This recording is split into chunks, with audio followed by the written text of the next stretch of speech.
Assalamualaikum warahmatullahi wabarakatuh. Perkenalkan, kami dari kelompok 2 RBL Fisika Dasar 1A.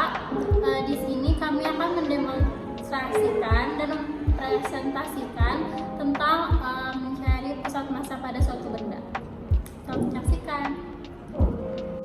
Sebelumnya, perkenalkan, ini adalah anggota dari kelompok 2.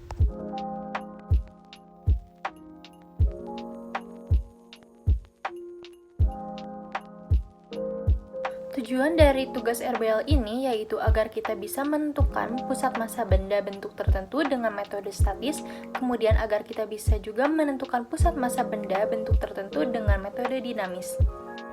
Yang selanjutnya merupakan teori dasar.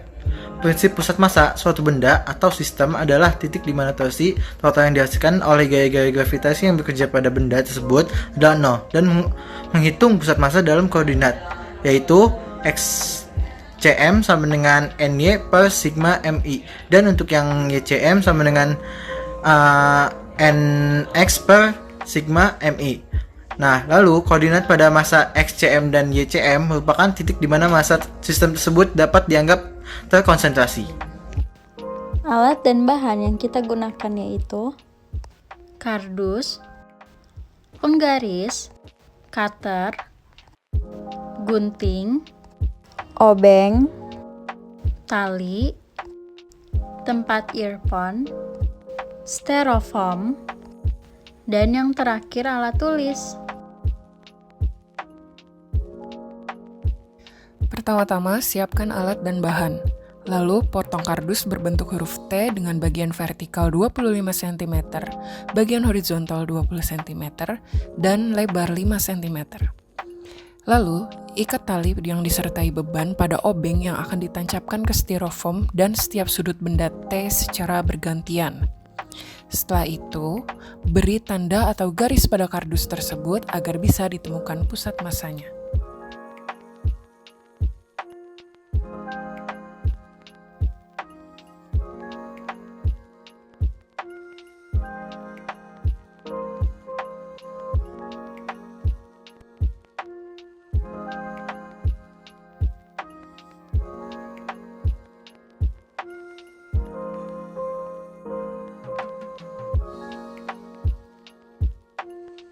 Setelah dilakukan pengambilan data pada RBL ini, kami dapatkan hasil data yaitu 2 data.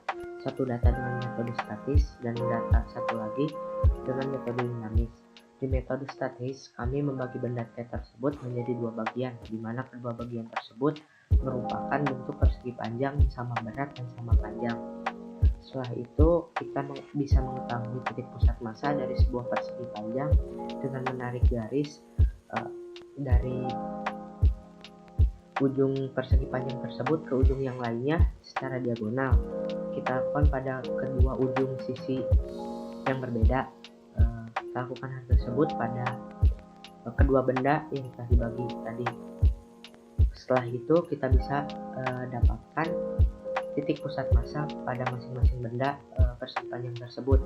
Setelah diketahui, kita bisa cari titiknya itu pada bidang kartesius.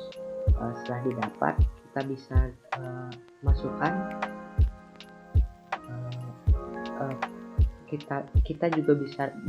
kita juga dapatkan untuk massa masing-masing benda persegi panjang tersebut. Setelah itu kita bisa masukkan data-data yang sudah diketahui, yaitu titik pusat massa benda 1 dan massa benda 1, dan titik pusat massa benda 2 dan massa benda 2. Kita masukkan data tersebut pada rumus yang sudah kita dapatkan sebelumnya.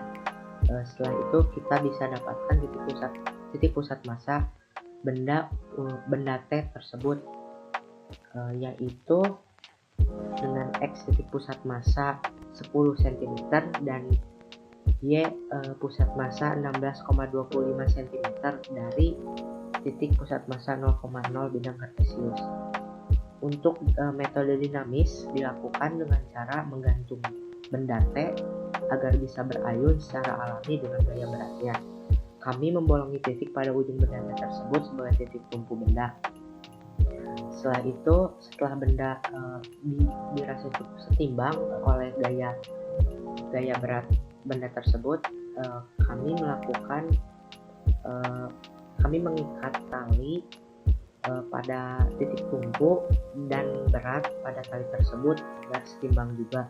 Setelah itu kita bisa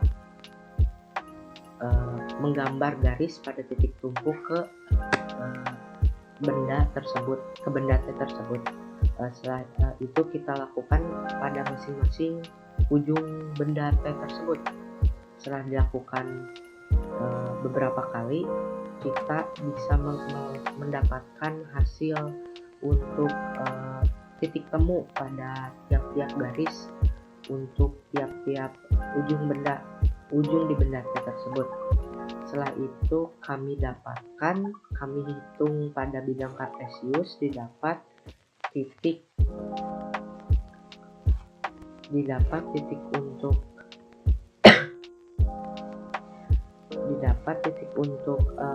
titik pusat massa pada benda tersebut didapat 10,2 untuk X pusat massanya dan 16,7 untuk Y pusat massanya pada bidang kartesius dalam sentimeter. Selanjutnya analisis, yaitu yang pertama penentuan pusat massa dengan metode statis. Pusat massa dari sebuah objek adalah titik di mana massa objek tersebut itu seolah-olah konsentrasi dan di mana jika gaya gravitasi yang bekerja akan menghasilkan torsi 0 terhadap titik tersebut. Dan yang kedua adalah penentuan massa dengan metode dinamis. Itu adalah eksperimen ini saat kardusnya berbentuk T digantungkan pada tali dan dibiarkan berosilasi atau berayun bebas di bawah pengaruh gravitasi, sehingga kita dapat mengamati perilaku dinamisnya dan menentukan pusat massa berdasarkan gerakannya.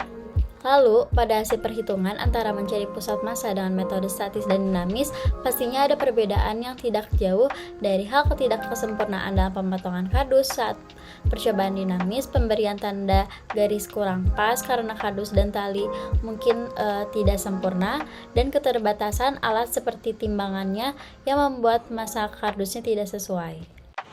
Untuk bagian kesimpulan, jadi kesimpulan pertamanya, pusat massa benda berbentuk T dengan metode statis, yaitu untuk di XPM-nya itu adalah 10 cm, untuk di YPM-nya itu adalah 18,65 cm. Lalu untuk kesimpulan yang kedua itu adalah pusat massa benda berbentuk T dengan metode dinamis, yaitu di XPM-nya itu ada 10,2 cm dan di YPM-nya ada 16,7 cm. Sekian dari kelompok kami. Mohon maaf bila ada kesalahan. Assalamualaikum warahmatullahi wabarakatuh. Tadi nggak ada briefing.